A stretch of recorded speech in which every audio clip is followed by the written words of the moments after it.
You're listening to Pitch Talks, bringing you the game. Welcome back to another episode of Pitch Talks with your hosts Mitch and Sam. Today's guest has been on a slightly different career path to many, but is showing the influence and popularity of the digital platforms on our lives as we know it. From presenting on a popular YouTube fan channel, Arsenal Fan TV, with more than 1 million views and almost as many followers on Instagram, to now regularly featuring on the most recognisable names in sports broadcasting, from Sky Sports and BT Sport. We'll be learning what it takes to build a strong social presence online, and how doing so can support your career into sports media. So with that said, we are really pleased to welcome Pippa Monique on the show. Welcome to Pitch Talks, bringing you the game. So how are you, Pippa? I'm good, thanks. How are you? I love that introduction. Makes me feel really wholesome. Like I mentioned, your journey into presenting is fairly different, let's say, from some of our previous guests. And I saw on your social channel that you put up a video at the end of 2020 about your year, and that you started off as a key worker during the pandemic, and then you've moved into sports media. So it'd be sort of great to hear more on this journey and where the passion initially started from for sports media. I don't know where to start. I don't know whether to start from when I was 7 or from when I was 21. I feel like there was two key moments. So when I was 7, you know, adults, your parents, aunties and uncles always say, oh, what do you want to be when you're older? So there was loads of different things I wanted to be and could have been, because I went to theatre school and I used to do like solos at Her Majesty's Theatre and stuff like that. And then I was playing football for my local team, West Ham. So that was always an option, but I didn't see it as a career, so it wasn't really an option.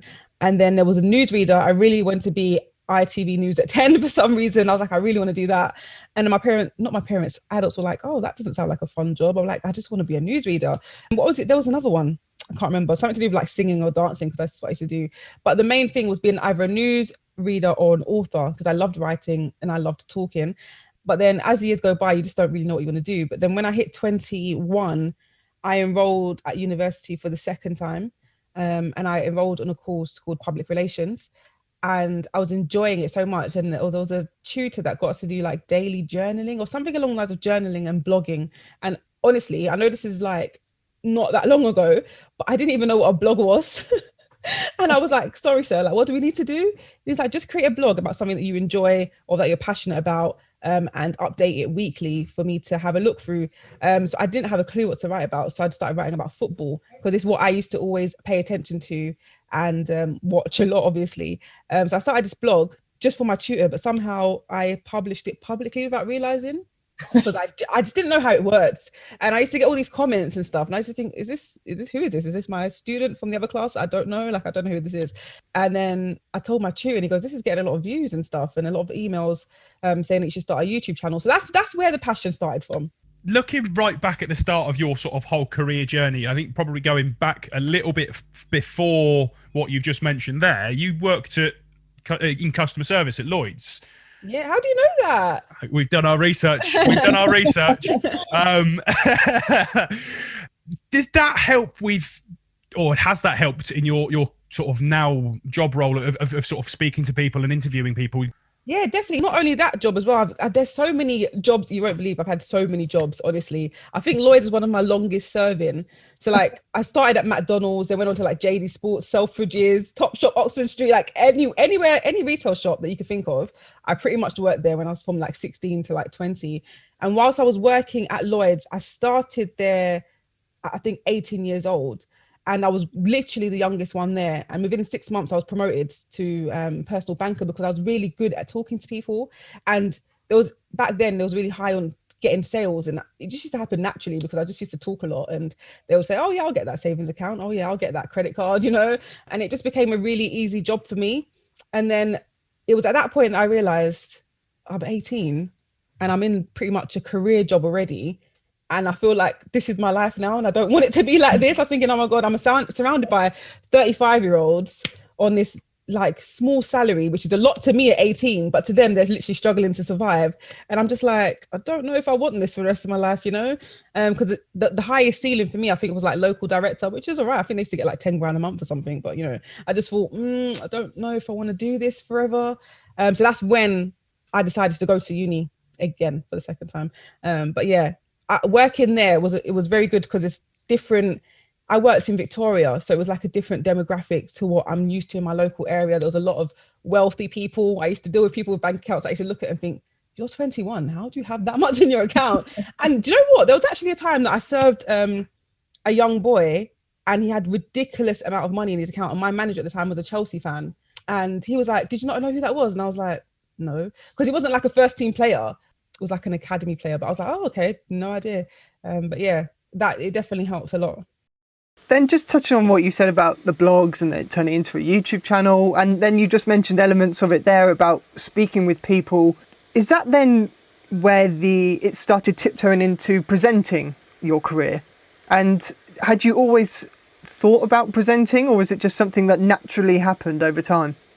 I think it's something that naturally happened, you know, because I used to always wanted to do, like I said, the performing stuff like acting and singing, which is kind of similar, not entirely, but you have to be very confident and know what you're doing and stuff. So presenting wasn't like at the forefront of my mind. I kind of just like fell into that type of thing.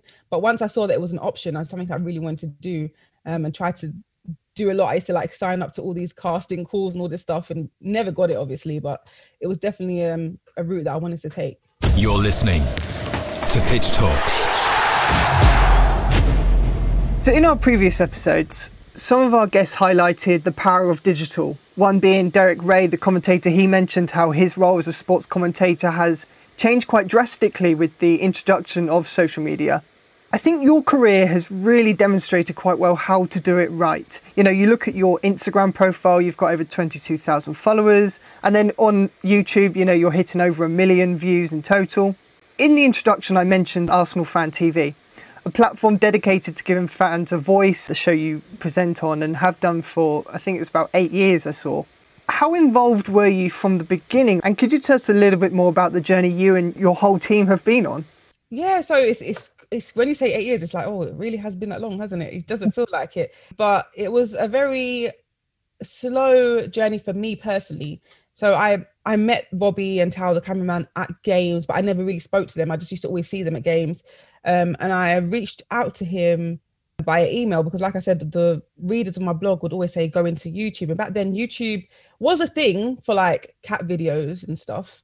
But it wasn't really a thing for a football community. So there wasn't really much football channels on there. And like I've said previously, so I came across AFTV and some other channels, and I just reached out to him saying, oh, this looks interesting. It's literally everything I would have done if I didn't find this channel. Well, not everything, because I go to games, but not every game like they do. They like go home, away, they'll go Bayern Munich, everything. So, but like in the grand essence of things, it's literally similar to what I would have done, like the match views, match previews, and trying to get interviews and stuff like that. So I thought, oh, let's see if I can collaborate here.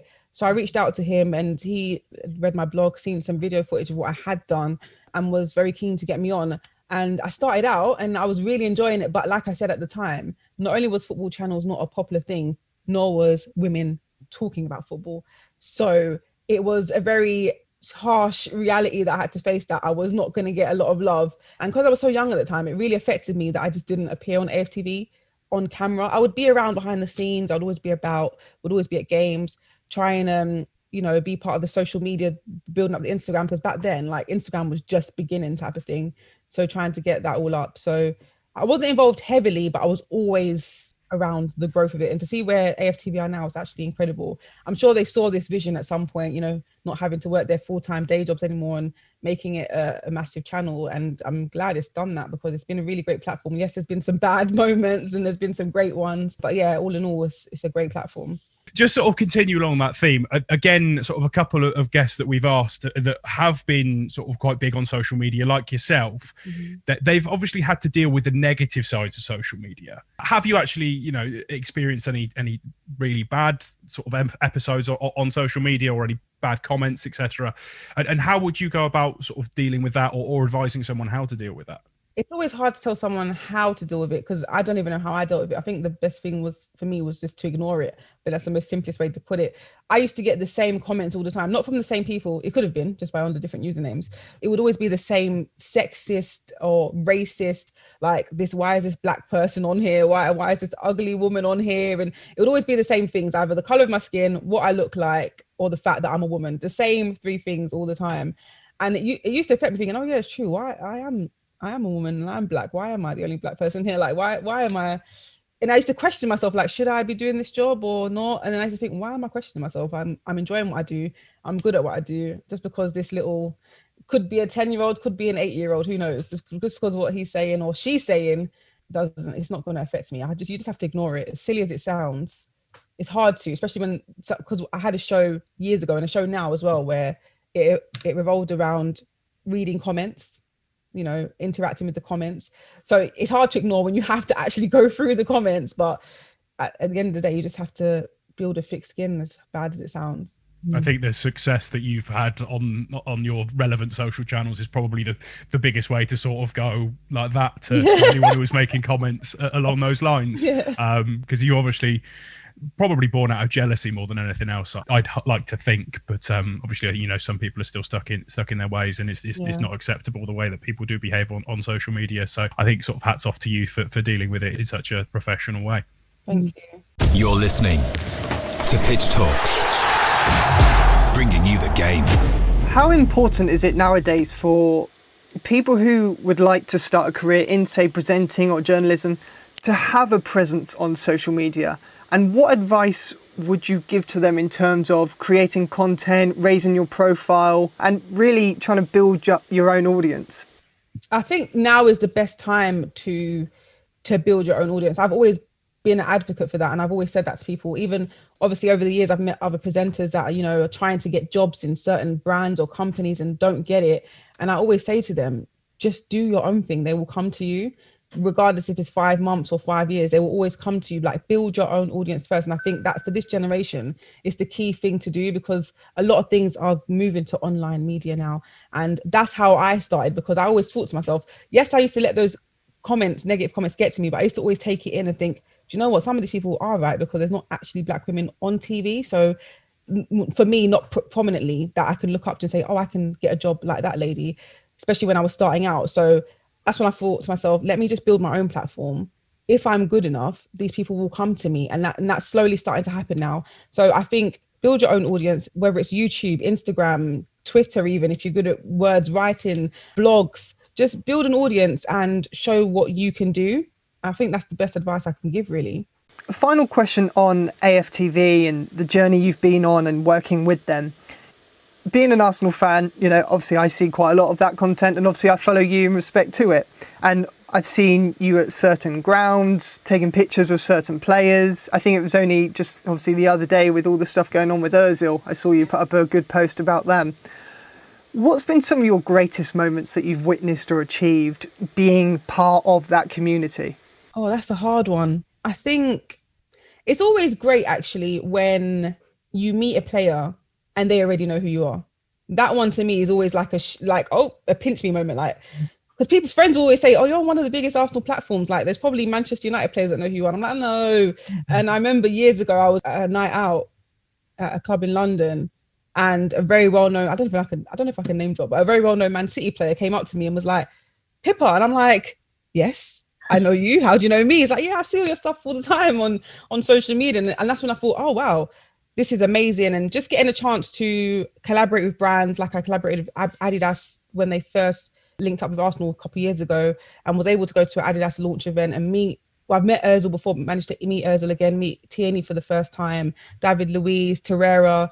And that was a great experience. And there's been so many. Meeting Thierry Henry, Tony Adams. I think Thierry Henry is the pinnacle, because I honestly thought I would never meet him. That's one of those players you just think, I'm never going to meet him. He's just not around. I don't know if he even lives in London, so I just don't know if that would ever happen. So I've got to ask, as an Arsenal fan, what's he like? What's he like on camera? So nice. Like, I even pushed my luck a bit and said, oh, can I get an interview with you? And he was like, oh, ask my manager, he's over there, type of thing, like, make it happen. His manager wasn't really keen on it, but they were very friendly. But he's such a nice guy. Like, just humble, cool. And I was like, wow, I literally just met a whole icon, a whole legend. I don't know how I composed myself. I must have came across really sneaky, but I didn't care. AFTV isn't the only sort of football club associated brand that you've worked for. I wanted to touch on your work for Millwall, your voluntary work that you used to do as a match reporter. Do you feel that you're able to get away with, and that's probably the wrong way to say it, get away with more bias towards Arsenal working for AFTV than you do when you were a match reporter for Millwall? Do you try and keep impartial when you were working for Millwall and less so for AFTV, or do you try and keep the same level of professionalism across the board?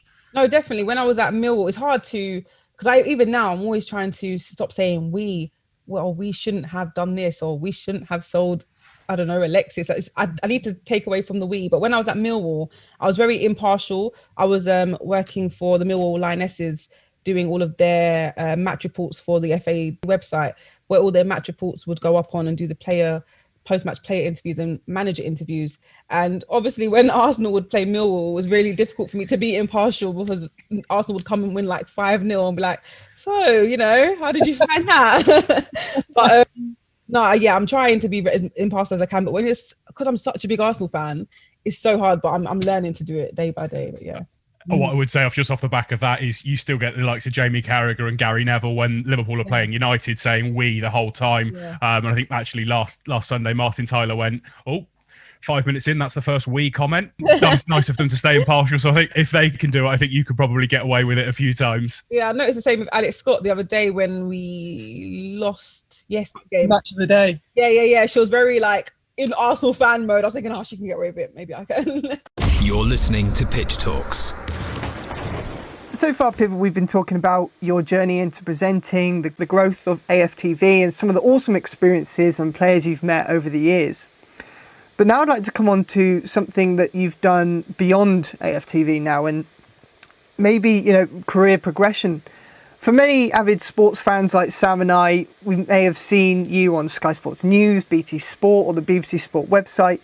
How did these opportunities come about, and what nowadays is a typical day looking like? A typical day right now is looking like, I need help type of thing, especially the Monday when it's great because I created this whole email account years ago in the hopes that one day this is my separate email account that all these people are going to email me for opportunities or collaborations. And now Monday mornings, I dread opening my emails.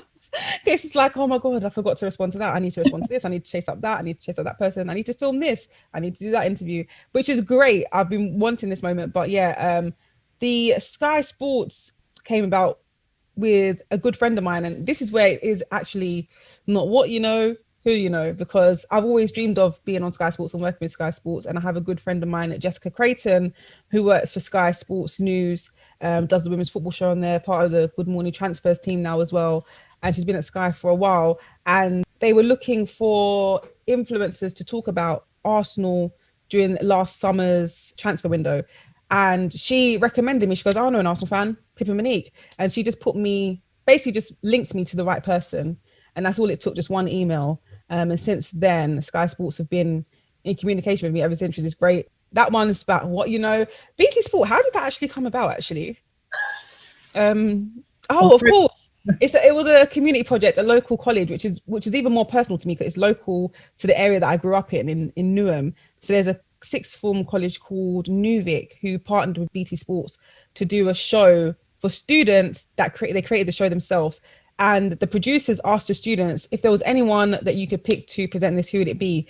And 3 names came up and I was one of the most prominent. And I was so shocked. I was like, oh, me? Out of all these other influencers?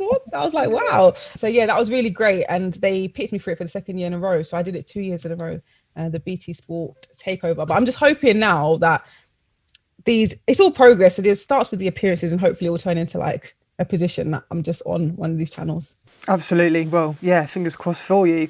So then obviously coming in a lot more recently, the COVID outbreak and how things have changed both on and off the field. A lot of things have had to adapt.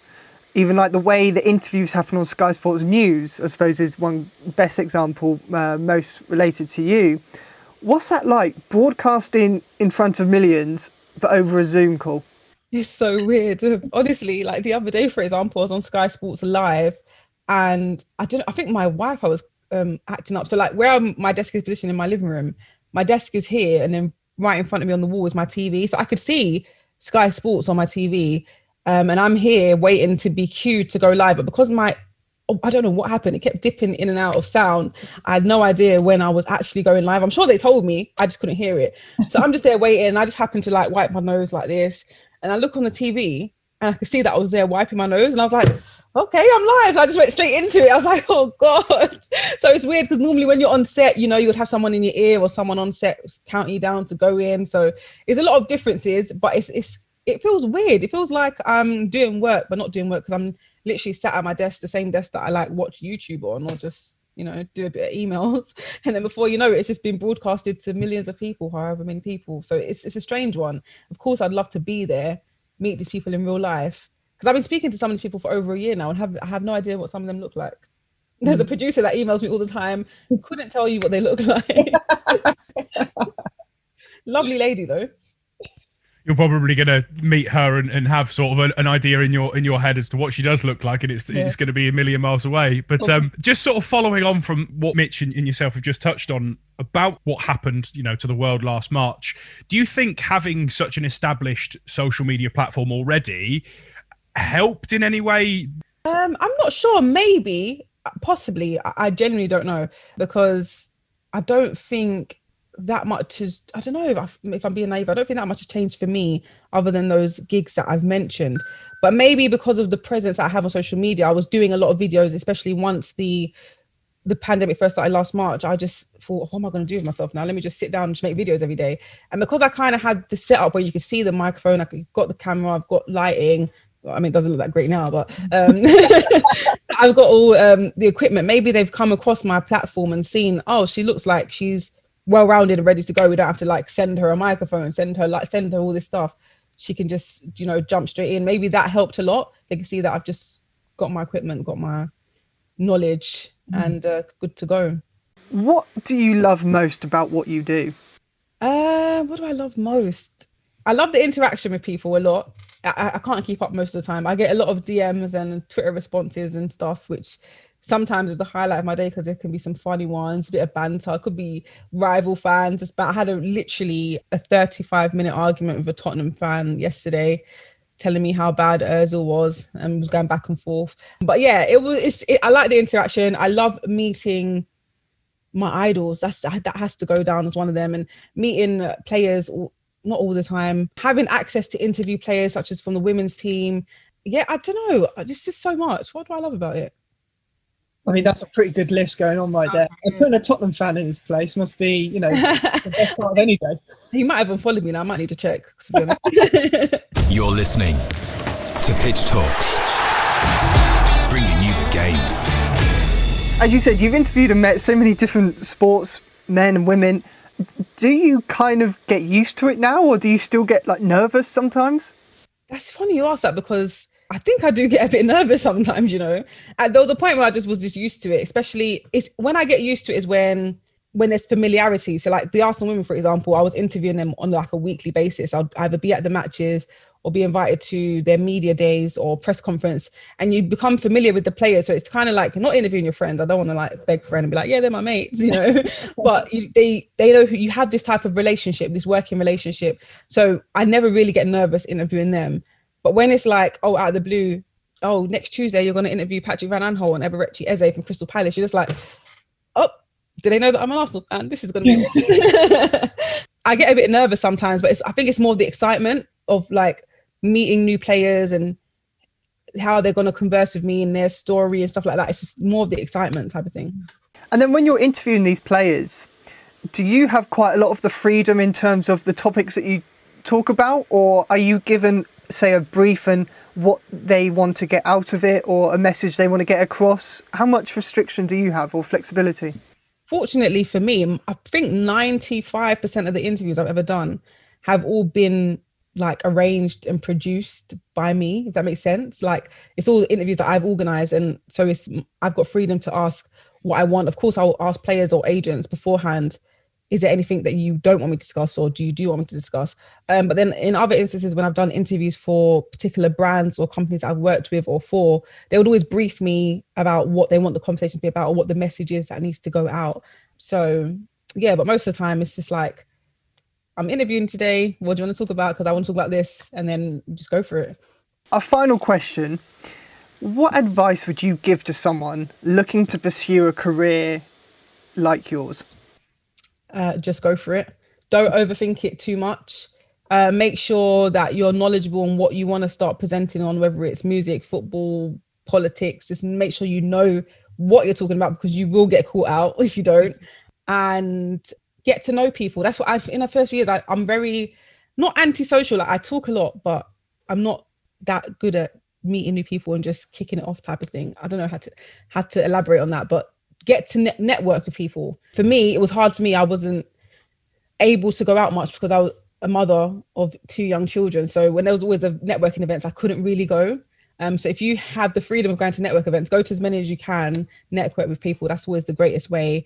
And just start. Don't be too worried about being polished. My first YouTube video was filmed on my laptop camera on my bed in my mum's house. And I think that was my first video, actually. I'm not sure, but it wasn't the greatest. I might have deleted it. So the first one on my channel was, yes, just start, basically. And along the way, you'll get better and get equipment slowly if you want to start taking it seriously.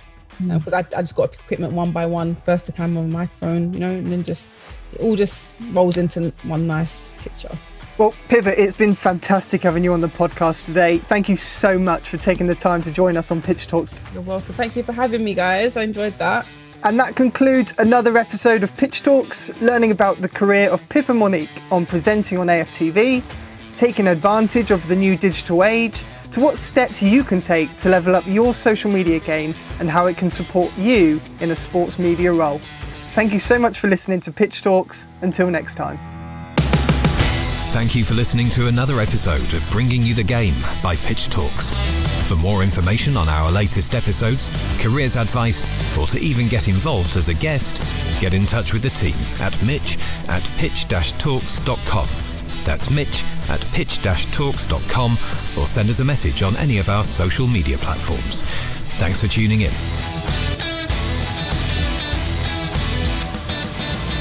Bringing you the game. Pitch Talks. All Pitch Talk content is copyright protected. Pitch Talks.